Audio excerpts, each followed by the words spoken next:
एकाग्रता को अगर निर्वासनिक नारायण के सुख में लगा देते हो आप ब्रह्म ज्ञानी हो जाओगे। उसमें इतनी एकाग्रता नहीं चाहिए कि पर्वत पहाड़ उगलने लग जाए। थोड़ी सी एकाग्रता और थोड़ी सी वासना निवृत्ति की समझ, बस दो बातें आए। जो शबरी भीलन को मिला वो रावण को नहीं मिला।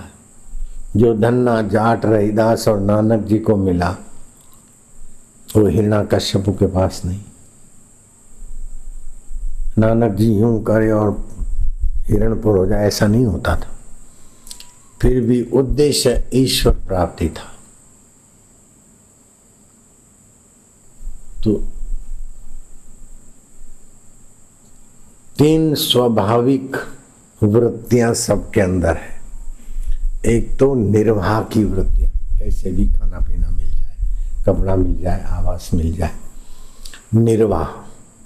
निर्वाह आराम से सबका होता है। फिर छोटा मकान, बड़ा मकान, बढ़िया खाना, सादा खाना, लेकिन निर्वाह हो जाता है। दूसरा होता है ख्वाहिशें, वासना, ऐसा मिले, ऐसा मिले, ऐसा मिले, ऐसा मिले।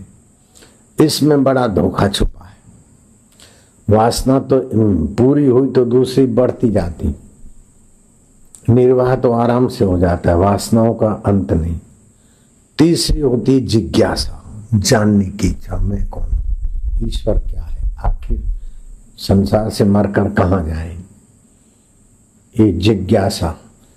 तो निर्वाह आराम से हो जाता है सबका, चाहे अनपढ़ हो चाहे पठित हो। रोटी की आवश्यकता है, घर से टिफिन बना के जाते, लेकिन उससे ज्यादा पानी की आवश्यकता है, घर से नहीं ले जाते, स्टेशन से भर लेते। पानी से ज्यादा श्वास की जरूरत है, वो तो स्टेशन से भी नहीं भरते, चलते फिरते आसानी से मिलता है।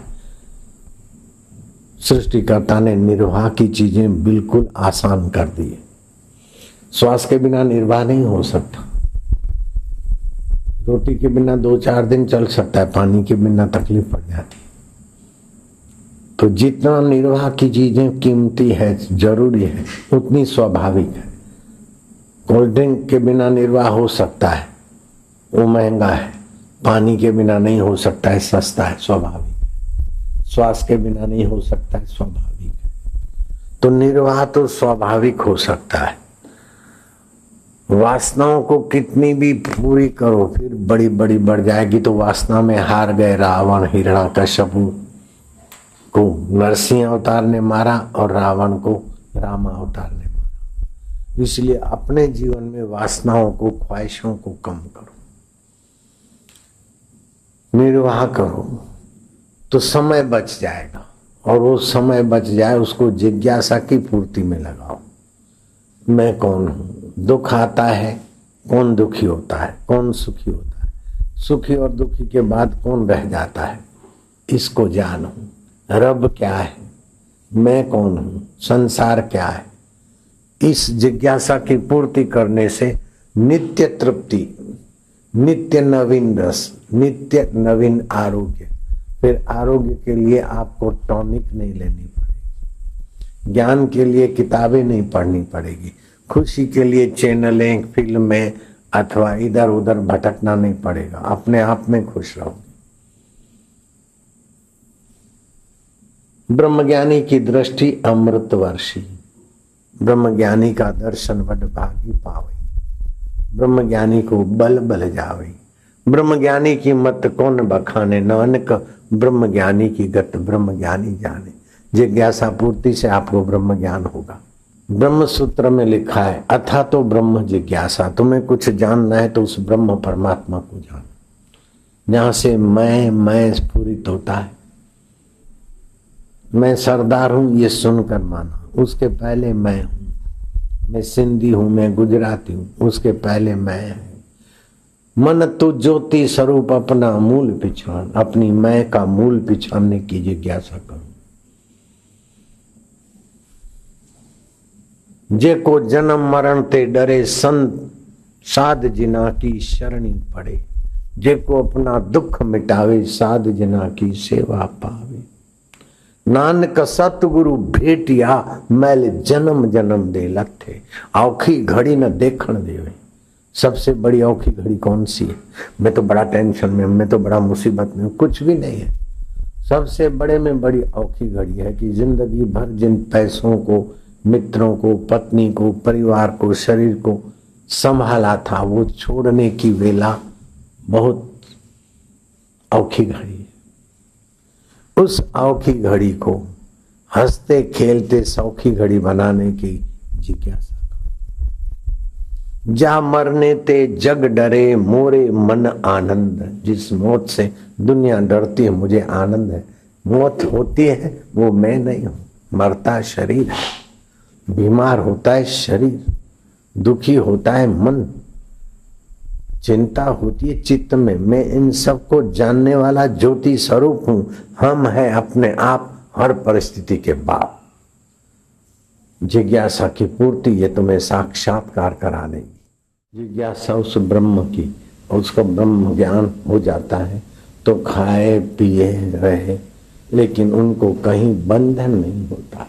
ब्रह्म ज्ञानी सदा जागत, ब्रह्म ज्ञानी अहम बुद्धि त्यागत। शरीर में मैं बुद्धि मिट जाती, संसार में सत बुद्धि मिट जाती, आत्मा में मैं बुद्धि बन जाती है। जो शरीर में मैं बुद्धि करता है वो कितना भी बड़ा आदमी दिखे, दुखों से नहीं छूट सकता। चाहे राष्ट्रपति, प्रधानमंत्री, राष्ट्रपद मिल जाए, इंद्र पद मिल जाए, दुखों से नहीं छूट सकता। ब्रह्म ज्ञानी सदा जागत, ब्रह्म ज्ञानी अहम बुद्धि त्यागत। तो उसकी जिज्ञासा करनी चाहिए। मैं कौन हूं? मैं हाथ में हूं? नहीं, हाथ मेरा है। सिर में हूं? नहीं, सिर मेरा है। पैर मेरा है, मन मेरा है, बुद्धि मेरी है। इन सब से मैं न्यारा हूं, इन सबको जानने वाला हूं। हाथ मुझे नहीं जानता, मैं हाथ को जानता हूं। दुख मुझे नहीं जानता, मैं दुख को जानता हूं। सुख मुझे नहीं जानता, मैं सुख को जानता हूं। मैं जानन स्वरूप हूं। मन तू ज्योति स्वरूप, जानन स्वरूप, अपना मूल पहचान। तो इसमें ओमकार का उच्चारण से एकाग्रता मिलेगी और गुरु के सानिध्य, सत्संग और कृपा से वासना निवृत्ति और ज्ञान की प्राप्ति। तो क्या होगा? 3 चीजें मिल जाएगी। प्रेम, नित्य नवीन रस प्रेम। जहां सुख मिलता है ना, वहां मन बार बार जाता है। तो ये सुख संसारी तो तबाह करता है।